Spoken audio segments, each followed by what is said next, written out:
Political analyst Chittibabu గారు మనతో పాటు ఉన్నారు. ఒకసారి అడిగి తెలుసుకుందాం. ఆంధ్ర పరిస్థితి ఏంటి? సార్, ఆంధ్రాలో రాజకీయం ఏడెక్కుతుంది. నేను సీఎం అయితా అంటున్నారు. మరి 5వ తారీఖు, 4వ తారీఖు ఆళ్ళ భవితం ఏంటో తెలిసిపోద్ది. ఇప్పుడు మామూలుగా పరుగు పందెంలో పరిగెత్తేవాడు ఆఖరిలో వచ్చేవాడు కూడా నేను గెలుస్తా అని దిగుతాడు. నేను ఓడిపోతానని దిగడు కదా, నేను గెలుస్తా అని అంటా ఉంటాడు. ఆఖరి లైన్ వచ్చేదాకా కూడా ఆఖరోడు నేనే గెలుస్తా అంటాడు. తర్వాత ఏదో నాకు కాలక్కడ బెడికిందనో లేకపోతే ఇంకోడు గంతు వేసుకుంటూ వెళ్ళాడను ఏదో సాకులు చెప్పుకుంటారు లాస్ట్లో. అట్లాగే వాడు ఆంధ్ర రాజకీయాల్లో వీళ్ళు మేము గెలుస్తాం అని చెప్పుకునే వాళ్ళ చరిత్ర ఒకసారి మనం విపులంగా మాట్లాడుకుంటే,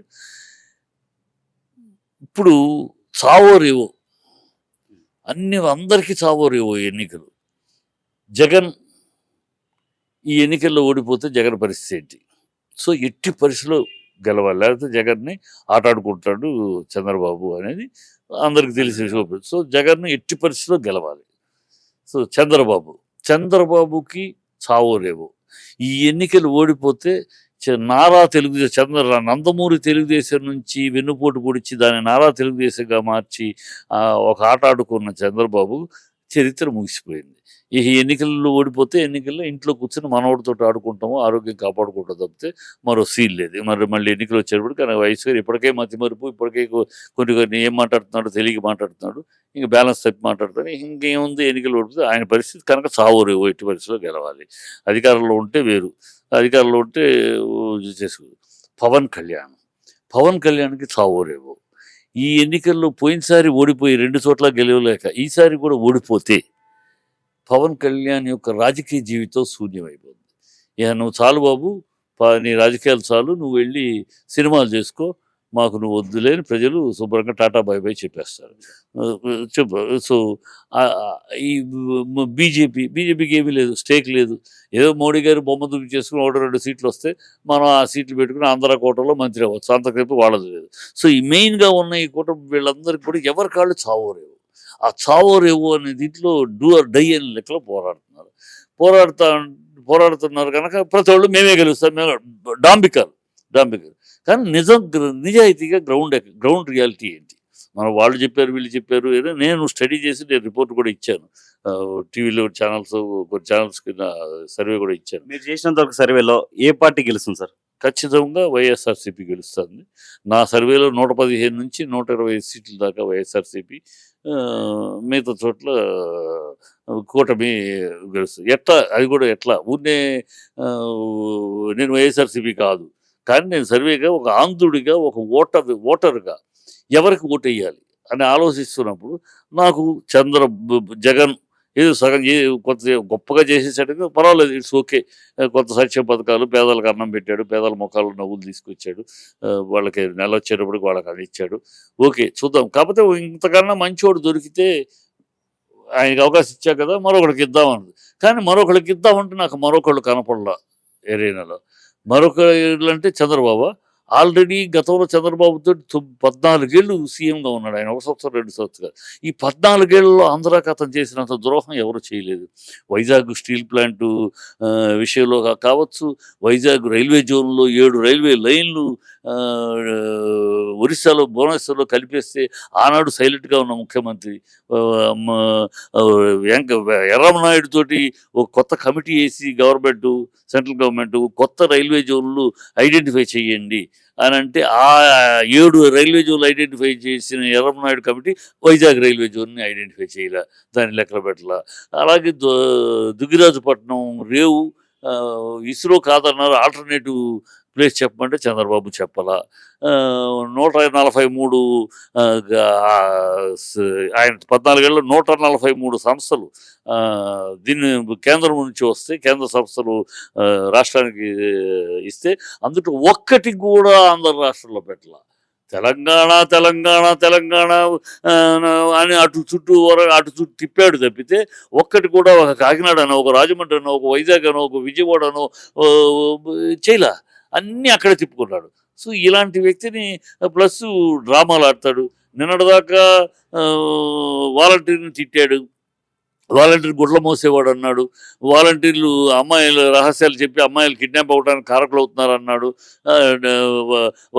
వాలంటీర్లతో ఎందుకు చేయించాలని ప్రశ్నించాడు. అసలు ఈ సంక్షేమ పథకాల వల్ల రాష్ట్రం శ్రీలంక అయిపోద్ది అన్నాడు.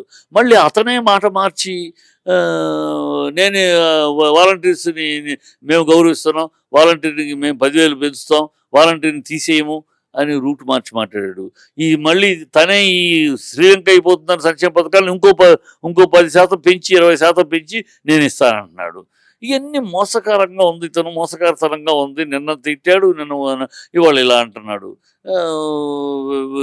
ఎందుకు ఈ ల్యాండు టైటిల్ విషయంలో కూడా అసెంబ్లీలో వాళ్ళే మాట్లాడాడు. అసెంబ్లీలో తెలుగుదేశం వయ్యావులు కేసవే అసెంబ్లీలో ఇది గొప్ప స్కీము, దీన్ని జాగ్రత్తగా చేయాలి, రాజస్థాన్లో చేశారు, రష్యాలో చేశారు, ఇతర దేశాల్లో చేశారు, ఇది సెంట్రల్ గవర్నమెంట్ యొక్క ఇది సెంట్రల్ గవర్నమెంట్ అన్ని రాష్ట్రాలకు ఇచ్చిన సంకేతము, సజెషను ఇది చేయాలని, కనుక ఇది ప్రభుత్వం నెరవేర్చాలి, గట్టిగా చేయాలని ఆ రోజు అసెంబ్లీలో మాట్లాడారు. అదే చంద్రబాబు, మళ్ళీ అదే తెలుగుదేశం చంద్రబాబు ఇవాళ యూటర్న్ చేసి దానివల్ల పేదలు పోతాయని 60% చేశారే. 60% మనం ఎక్కడ కంప్లైంట్ ఇవ్వలేదే.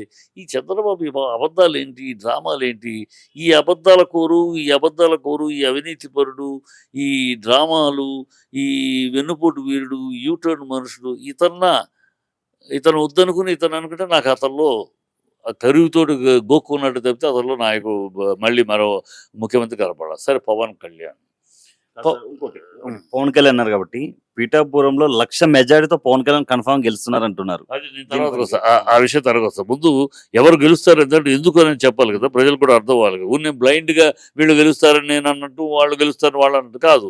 నేను విశ్లేషణ ఇస్తున్నా. ఈ చంద్రబాబుని ఎందుకు కాదు, పవన్ కళ్యాణ్ ఎందుకు కాదు. పవన్ కళ్యాణ్ అతను ఒక మాట మీద లేడు, నిలకడ లేని నాయకత్వం, నిజాయితీ లేని మాటలు. నిన్నటి దాకా నువ్వు చంద్రబాబుని తిట్టకుండా తిట్టితివి.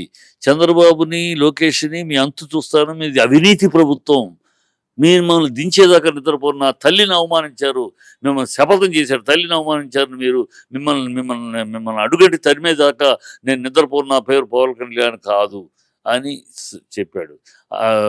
అలాగే మోడీ గారిని లడ్డూలు ఇచ్చారు, పాచిపోయిన లడ్డూలు అన్నాడు. ఇక్కడ చంద్రబాబు మోడీ గారిని కేడీ అన్నాడు, మోడీ మీద బ్లాక్ ఫ్లాగులు చూపించాడు, అమిత్ షా కార్ల మీద రాళ్ళు విసిరించాడు, మోడీకి ఫ్యామిలీని అవమానించాడు, మోడీ ఈ దేశంలో ఉండటానికి పనికిరాడు, నా కార్యకర్త మోడీ కన్నా గొప్పోడు, మోడీ ఒక టెర్రరిస్ట్ అన్నాడు. ఇన్ని మాట్లాడిన చంద్రబాబు మోడీ కాళ్ళ దగ్గర కూర్చున్నాడు. బీజేపీ మోడీ అవినీతి, మోడీ నోటితో ద్వారా దీని పోలవరాన్ని దీనిగా వాడుకుంటున్నాడు, ఏటీఎం వాడుతున్నాడు. ఇంతటి అవినీతి ముఖ్యమంత్రి ఈ దేశంలోనే ఎవడూ లేడని పిఎం నోటి ద్వారా అనిపించారు. ఇలాగ ఒకళ్ళ మీద ఒకళ్ళు ఊసుకుని, ఒకళ్ళ మీద ఒకళ్ళు అవినీతి పరులు, దొంగలు, దగాకోరులు చెప్పుకొని ఇవాళ ఏ విషయం మీద కలిశారు? వీళ్ళ కలుపుకల్లో నీతి రీతి ఉందా అని మా ఓటర్గా నా ప్రశ్న. నీతి రీతి ఉందా? వీళ్ళు నీతి రీతి ఉన్నది రాష్ట్రం కోసం అని చంద్రబాబు ఒక సొల్లువాగుడు అవుతున్నాడు. రాష్ట్రం కోసమే అనుకుందాం, ఓకే, మీరు కలిసిన రాష్ట్రం కోసం అయితే వైజాగ్ స్టీల్ ప్లాంట్ గ్యారంటీ తీసుకున్నారా, అమ్మట్లేదని, స్పెషల్ స్టేటస్ ఇస్తామన్న గ్యారంటీ ఏమైనా తీసుకున్నారో లేదు, వైజాగ్ రైల్వే జోను శాంక్షన్ తీసుకున్నారు, కడప స్టీల్ ప్లాంట్కి హామీ తీసుకున్నారు, ఏమి హామీ తీసుకున్నారు? మీరు 2018లో స్పెషల్ స్టేటస్ ఈ కాదనే కదా మోడీని కాదంది. ఇవాళ ఏ హామీలు తీసుకుని ఈ హామీలు తీసుకుంటే ఎస్ రాష్ట్రం కోసం కలిశారు, వాళ్ళు ఒకళ్ళు తీసుకునే వాళ్ళు రాష్ట్రం లేదే, ఏ హామీ లేదే. మీ కేసుల కోసం బీజేపీనేమో ఏదో ఒక రకంగా సీట్ వస్తే, మనం ఒంటరిగా వెళ్తే సీట్ రాదు కనుక, జగన్ తోటి కలవలేం కనుక, ఇక్కడ కలిసి కాంబినేషన్ వెళ్తే ఏదో ఒక సీట్ వస్తే మనం పురంధేశ్వరికి ఏదో ఒక కేంద్ర మంత్రి అయిపోతాం. అంతకన్నా రాష్ట్రము, రాష్ట్ర ప్రజలు, బీజేపీ కార్యకర్తలు అయ్యేం పట్టదు ఆవిడకి. సో అందుకని వాళ్ళు కలిశారు. మీ అవసరాలు, మీ కేసుల కోసం, రేపు నీకు అనేక కేసులు ఇరుక్కున్నావు చంద్రబాబు, నీకు ఢిల్లీలో సపోర్ట్ కావాలి కన్నా అక్కడ నువ్వు కలిసావు. వాళ్ళకి బీజేపీకి ఏంటి, ఎవరైతే ఏముంది, ఎవరు వచ్చినా మనకు సలామే, మనకు గులామే, తనకేముంది, బయట ఉండడం ఎందుకు, మనతోటి ఉన్నాయి అని వాళ్ళకి రాష్ట్రం మీద బాధ్యతగానే ఏమి లేదు, వాళ్ళ సీట్లు వాళ్ళు తప్పితే.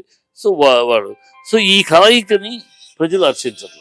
ఈ కలయిక ఒక దుర్మార్గమైన కలయిక, నీతి రీతి లేని కలయిక, ఇది ఒక అబద్ధపు కలయిక, అవకాశవాద కలయిక అని ఆశయించుకుంటున్నారు. సో ఇవన్నీ చూసినాక ఇలాంటి ఒక అబద్ధపు కలయిక, నీతి రీతి లేని అవసరాల కోసం తిట్టుకున్నాళ్ళు, అవసరం గతం ఒకటే ఒకళ్ళు ముమ్మూసుకోవటం ఒకటే తక్కువ. అంత హీనంగా ఒకళ్ళ గురించి ఒకళ్ళు మాట్లాడుకొని ఇవాళ చేతులు కలిపారు. ఆ పదవి కోసం, అధికారం కోసం తప్పితే వీళ్ళ ప్రజల కోసం కాదు. వీళ్ళని నమ్మి ప్రయోజనం లేదు. గతంలో ఇదే ముగ్గురు కలిసి మేనిఫెస్టో ఇచ్చారు 2014లో. చంద్రబాబు సంతకం పెట్టి మరీ ఇచ్చాడు. అందుట్లో ఒక్కటి నెరవేర్చలా. బాబొస్తే జాబ్ అన్నారు. బాబు ఎక్కడొచ్చింది బాబొస్తే జాబ్? ఎక్కడ రుణమాఫీ అన్నారు. ఏమీ చేయలేదు. బంగారం బ్యాంకుల్లో ఉన్న బంగారం నా ఆడపడుతులు మీరు ఎవరు కట్టక్కర్లేదు. నేను వచ్చినాక నాది హామీ. నేను మీ బంగారం మీ ఇంటికి చేరుస్తా అన్నాడు. ఏమీ జరగల. 600 ప్రామిసులు ఒకటి డొల్ల ప్రామిసులే. ఆ మేనిఫెస్టో మూడో రోజే వెబ్‌సైట్ ఇది. సో ఇంతటి దౌర్భాగ్యపు చరిత్ర ఉన్న ఈ కూటమి ఓటెయ్యాలా? ఎంతో కొంత చేశాడు కదా! పేదల ముందు డబ్బున్నోడికి ఏం చేశాడు? పేదల కళ్ళల్లో సంతోషాన్ని నింపాడు కదా!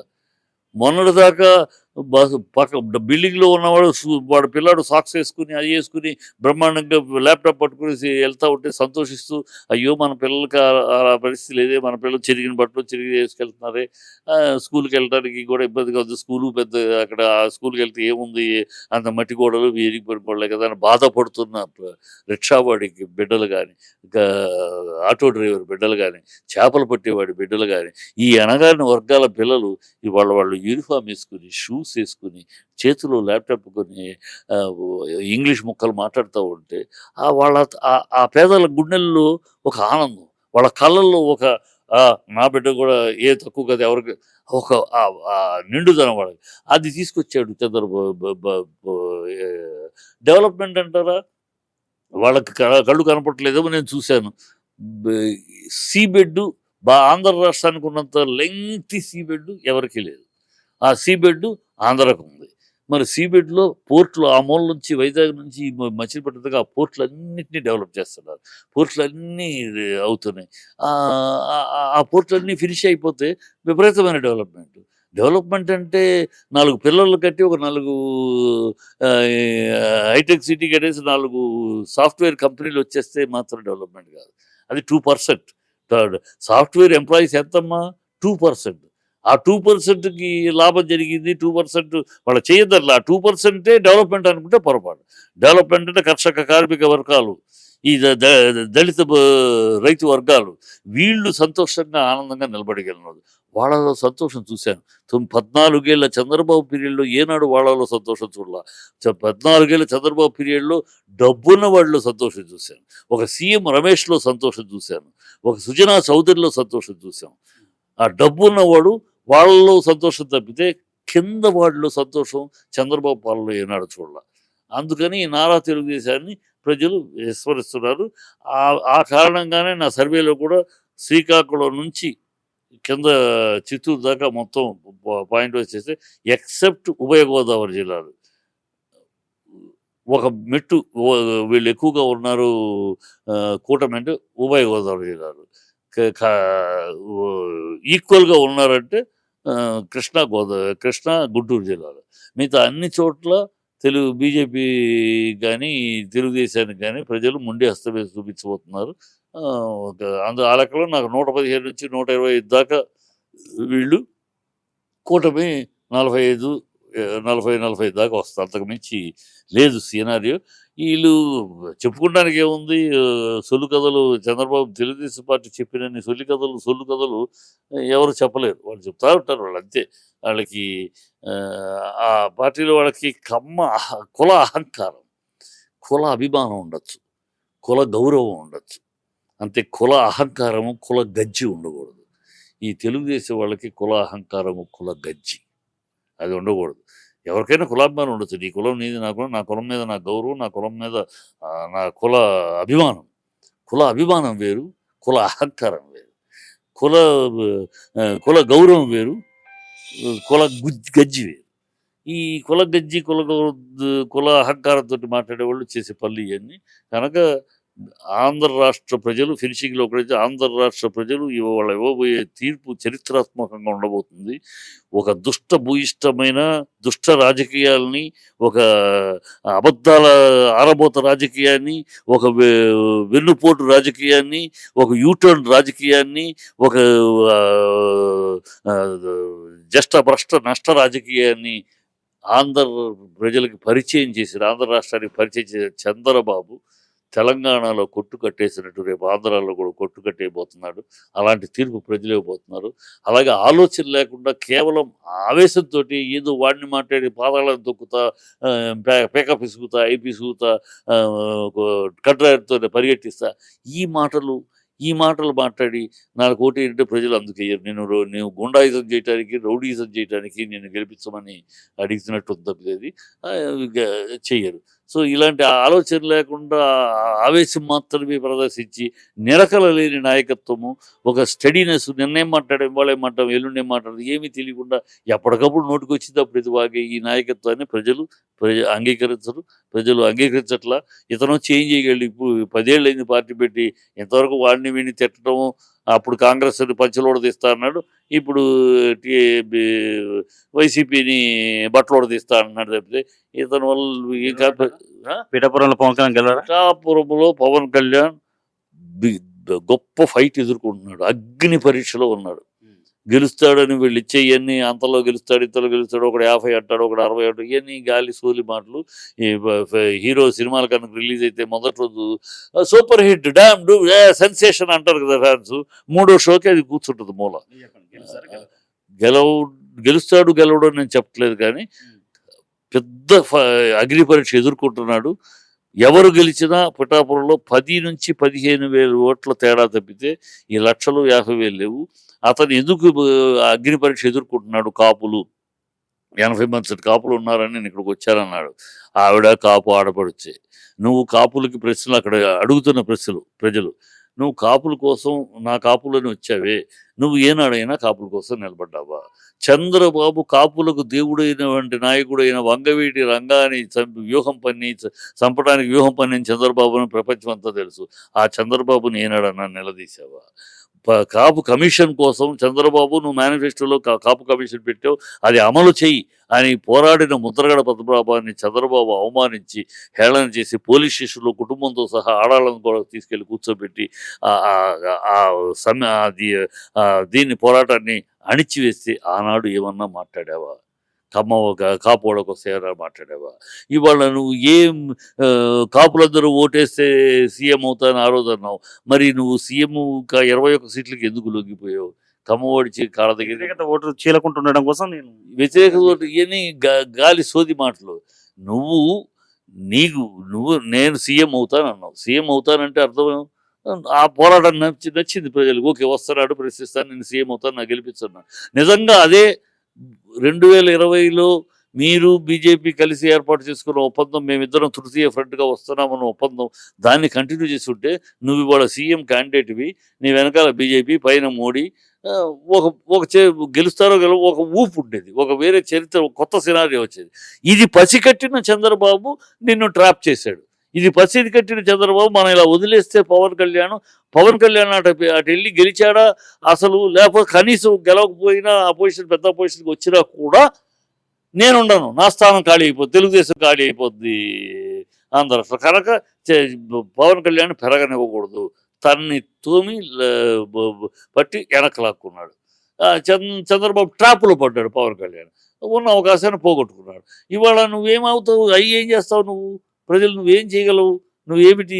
ఎలాగ మీ కూటమి వచ్చేది లేదు, నువ్వు చేయగలిగేది ఏముంది? ఏమీ లేదు. కనుక నీకు ఓటేసి ఏం ప్రయోజనం? కొంతమంది 600 అయినా సరే మావాడు, మా హీరో అని కొంత యూత్, మా కాపు ఏమైనా సరే కాపే కదా అనుకునే ఉన్నారు. అందుకని టఫ్ ఫైట్ అంటున్నా. వన్ సైడెడ్గా లేరు. ఆవిడ కాపు ఆడపడుతుంది, కానీ అందరితోటి ఇంటింటి పాది, ప్రతి ఇంటికి ప్రతి గడపకి పరిచయం ఉన్న సౌమ్యురాలు. ఆవిడకి ఎంత ప్లస్ ఉందో ఇతనికి ఫ్యాన్స్ తోటి ప్లస్ ఉంది. అందుకే ఇద్దరు ఫైటే. ఇద్దరు టగ్ ఆఫ్ వార్లో ఉన్నారు, అగ్ని పరీక్షలో ఉన్నారు. కాలు మీద కాలు వేసుకునే పరిస్థితిలో ఇద్దరూ లేరు రేపు రిజల్ట్ వచ్చేదాకా. కనుక టఫ్. 10-15 వేల ఓట్లు తేడా తప్పితే గెలిచినా ఓడినా ఎవరు అంతే. సరే, చూద్దాం సార్. రేపు జూన్ 4న ఏం జరుగుద్దో చూద్దాం. మీరు చెప్పింది నిజమైతుందా? లేదంటే సర్వేలన్నీ టీడీపీ గెలుస్తుందంటున్నారు. చూద్దాం ఏం అన్నీ జరుగుద్దో. కాదు. అదే చాలా పొగరు. సర్వేలు టీడీపీ అని చెప్తున్నారు. నేషనల్ సర్వేలు అంటే నేషనల్ సర్వేలు ఒక చరిత్ర ఉన్న సర్వేలు, ఒక హిస్టరీ ఉన్న సర్వేలు, ఒక చాణక్య సర్వే, ఒక టైమ్స్ నౌ సర్వే, ఇవి చెప్పట్లా. ఈ గాలివాటం సర్వేలు, పెయిడ్ సర్వేలు ఉంటాయి, ఇవి చెప్తున్నాయి. ఇది మన రాజగోపాల్ చెప్పాడు కదా పోయినసారి, రగడపాటి రాజగోపాల్, ఇలాంటి కొన్ని వాళ్ళ సెల్ఫ్ ఒపీనియన్ని ప్రజల ఒపీనియన్గా చెప్పే సర్వేలు కొన్ని ఉంటాయి. అందుట్లో కొన్ని అటు కొన్ని ఇటు, ఆ, అన్ని అటు అని అంటే కొన్ని అటు ఇటు ఉంటాయి. కానీ నిష్పక్షపాతంగా నేషనల్ లెవెల్లో ఒక స్టాండర్డ్, ఒక రికార్డు ఉన్న సర్వేలు, ఒక చాణక్య అవ్వచ్చు, ఒక టైమ్స్ అవ్వచ్చు, ఇంకోటి జీ అవ్వచ్చు, వీళ్ళందరూ చెప్పేది మాత్రం ఖచ్చితంగా. కాకపోతే ఐదు అటు ఇటు, నేను 130 అనేవాడు ఒకడు, 125 అనేవాడు ఒకడు, 115 అనేవాడు ఒకడు, అట్లా తేడా అవుతుంది. గెలుపు మాత్రం ఖచ్చితంగా అనే చెప్తున్నారు.